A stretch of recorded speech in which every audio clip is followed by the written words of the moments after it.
Welcome to this first meeting of the National Visiting Committee of National CyberWatch Center. I'd like to welcome all of you, especially Barbara Ballon, who was the chair of the National Visiting Committee for CyberWatch 1, and welcome her back. But I'm really very impressed with the group of people that Casey has managed to put together, and I'm sure that we will be able to work with you to help us meet the objectives of National CyberWatch Center. Casey asked me to prepare a brief history of CyberWatch 1 and 2, and so the presentation you're about to see was put together for that end. I hope you enjoy it. Welcome to a brief history of CyberWatch from 2005 to 2013, narrated by Bob Spear, the principal investigator and director of CyberWatch 2.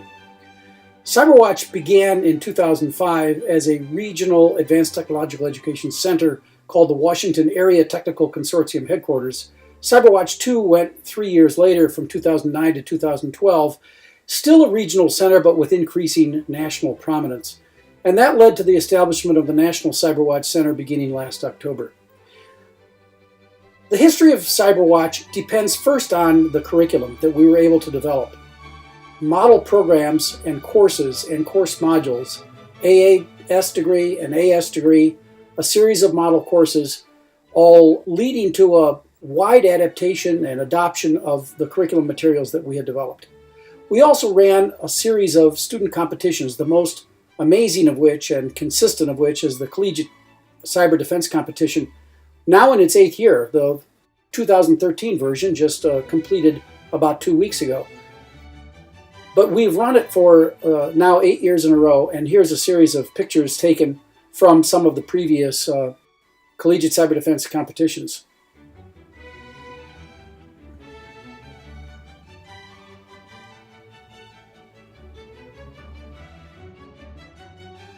Casey O'Brien was the leader of the CCDC for the first 7 years. Of course, now he's my successor as the director and PI of the National CyberWatch Center. Some of the other people involved, you saw Costas, Fran, and Terry. Other student competitions that we have been involved in or run, the Digital Forensics Challenge, a security awareness contest that Michael Bird is in charge of.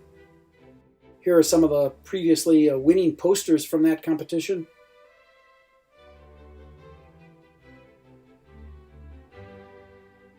We've also been involved in establishing the National Cyber League, beginning in 2012 and continuing into the future. We also run a series of faculty development workshops. There's Michael Bird again as an instructor. There's one of the certified ethical hacking workshops. Faculty members are taking that, and Casey O'Brien as one of the instructors for one of our faculty workshops. Margaret Leary has run the faculty workshops and developed the CyberWatch Second Life Island. Here's a series of clips or screenshots from the Second Life Island. One of the things that we did was create a room that you have to figure out what's wrong with it. The file cabinet's broken into, other kinds of compromises, physical securities that have taken place.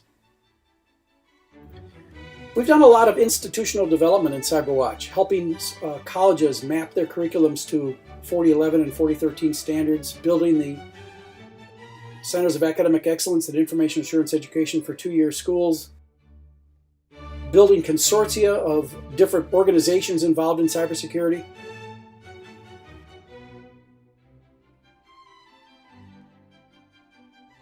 And this has led us to a great deal of growth. By the time CyberWatch 2 ended, we were in 94 schools in 29 states, consisting of 50 2-year schools and 44 universities. We had started with 10 back in 2005. We went from 0 to 21 partners. We went from about 300 to approximately 4,400 students by the end of calendar year 2011.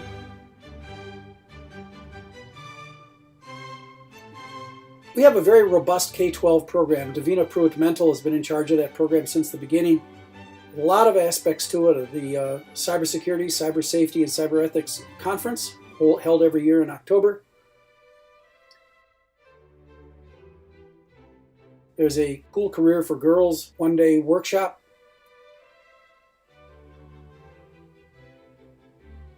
A guidance counselor's workshop.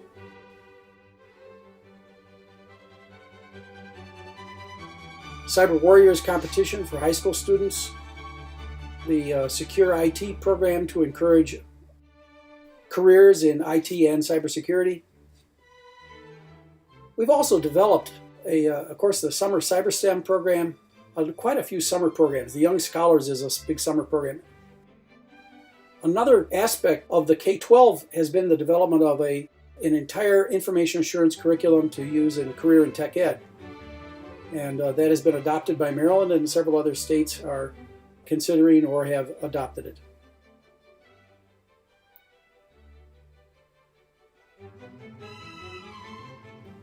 The U.S. Cyber Challenge is another area we've participated in. We have a fairly strong program of developing real and virtual labs. It started with the Montgomery County Lab in CyberWatch 1, continued on to a Virtual Lab 2.0 project that George Washington University was the project lead for. We helped the University of Maryland develop their digital forensics lab.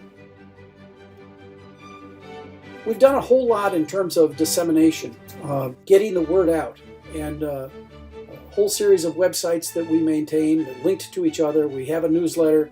We go around the country giving a lot of presentations on cybersecurity and cybersecurity careers. We've gained a great deal of recognition, Barbara Mikulski, for example, and this is our ultimate product, our students, and finally a successful cybersecurity professional. This is Brandon Dixon, one of the products of our CyberWatch programs at the Community College of Baltimore County. Any history of CyberWatch would not be complete without a special mention of Dr. Vera Zdravkovic, the founding principal investigator and director of CyberWatch 1. She remains a senior advisor and a major participant in the national CyberWatch sector. Thank you for watching this brief history of CyberWatch 1 and 2. We're very pleased that we now have the National CyberWatch Center, and we look forward to even greater successes into the future.